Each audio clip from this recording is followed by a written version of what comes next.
જેને બોરનું bill GBA કાપી નાખ્યું, બિલ નહીં ભર્યું, બિલ કાઢી પડે સરકાર. એનું સૂચન કે આવું કાઢી નાખવાના બિલ વાળો એક સામાન્ય સરપંચે કરીને રજૂઆત ત્યાં કાઢી નાખ. ગુજરાતમાં કોઈ સરપંચ બિલ નહીં ભરે, વોટર બસ કનેક્શન ફ્રી ભરે. આજે શું છે મને ખબર નથી. આ તો ભરી લાવો તો આપણે કાઢી નાખીએ. આ સામાન્ય છે. તમે આ દાખલા તરીકે આ દારૂવાળો, હું પોતે વિરોધી છું. મારા કોઈ જમાઈ કે બનેવી કે ગેટ આઉટ કે મારા ઘરમાં નહીં, આટલો હું વિરોધી છું. પણ હાલ જે ચાલે છે એનો વિરોધી છું. હાલ જે બંધી છે ને એનો વિરોધી છું. લોકો હાવ નવસારી પી મરી ગયા. અમારા કુમારસિંહ ભાઈએ ભરૂચ જિલ્લામાં વિધવા બહેનોનું સંમેલન, 10,000 બહેનો વિધવા, 10,000 બહેનો 30 વર્ષથી નીચે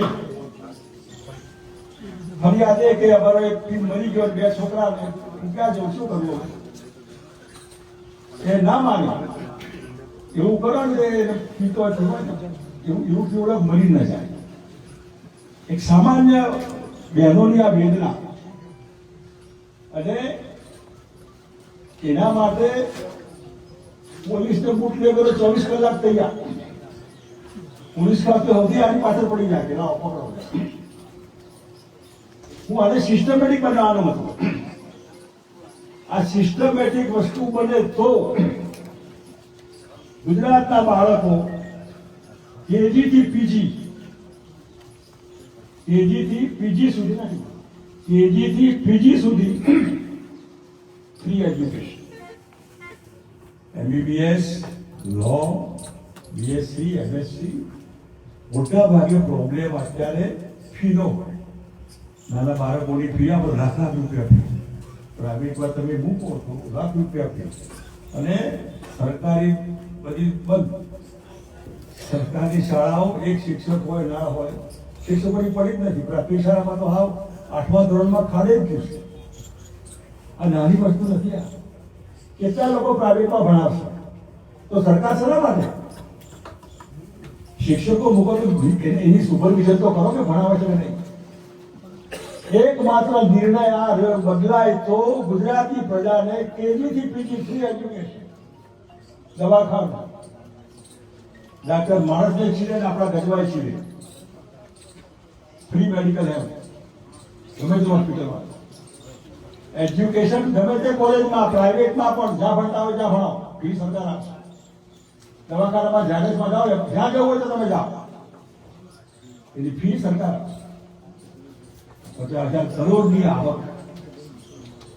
ગુજરાતી પ્રજાને સાચી લોકશાહી, સાચી આઝાદી, સાચી મોંઘવારીમાંથી છુટકારો અહીં મળે.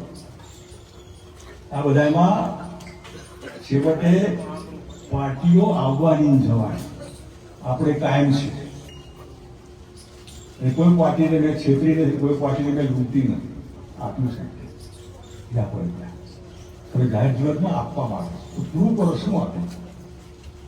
એટલે ભૂતકાળના આધારે બધાને ટેસ્ટ કરાય. ભૂતકાળના આધારે ટેસ્ટ કરવા માટે લાઈટ ચાલુ કરી આપણે આ મારી પાણી આગળ કરંટ છે કે એમાં કરંટ લાગે કે નહીં, એમાં અત્યાર સુધી કરંટ લાગે હોય એને દૂર રખાય, જ્યાં કરંટ ન લાગે હોય એના નજીક જવાય.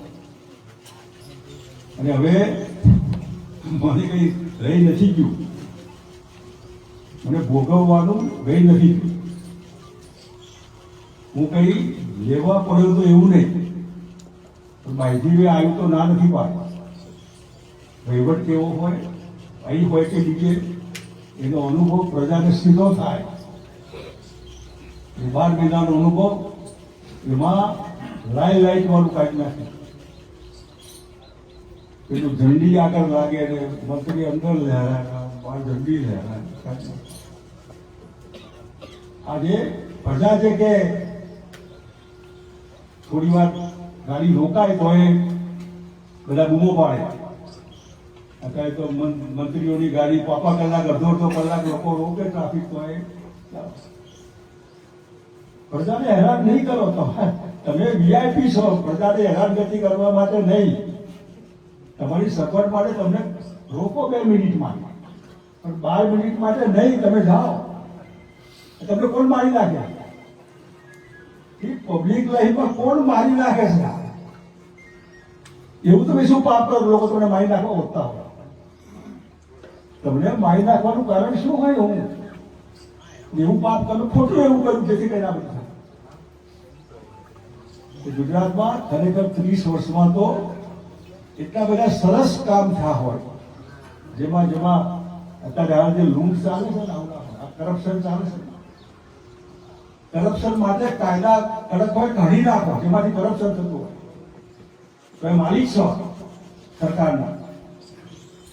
એ દાખલો મેં તમને આપ્યો, નવી જૂની શરત એને અત્યારે એને કરાવવામાં